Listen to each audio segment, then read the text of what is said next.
Good day mga mamis! Mini vlog! So hi mga mi! 4:30 na nga nung nagising kami ni Dandan mula sa nap time namin. Hindi na nga ata nap time yun kasi napahaba talaga ang tulog namin.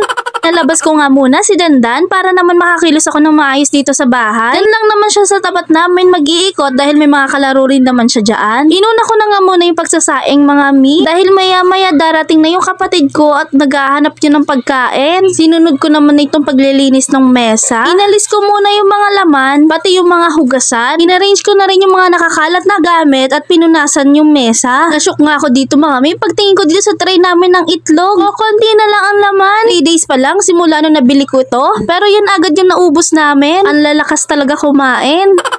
Pagkatapos ko nga palang ayusin yung mesa, ito namang hugasan yung pinuntirya ko. Kokonti lang naman yung hugasan ko mga mi dahil kokonti na lang yung plato namin. Ewan ko ba, nahihiwagaan talaga ako dito sa kitchen namin mga mi. Bigla-bigla na lang nawawala yung mga gamit. Hindi ko alam kung saan napupunta. By the way, ngayon na lang ulit pala ako nakapag-mini vlog mga mi. Bala ko nga ngayong taon, ituloy-tuloy ko na tong pag-mini vlog ko. Malay mo, soon kumita din ako dito. Char! Pero hoping one day, sana nga kumita ako dito mga mi. Gustong gusto ko talaga tong mga ginagawa ko. Yung tipong video-video ng kaek-ek ang ginagawa mo sa buhay mo.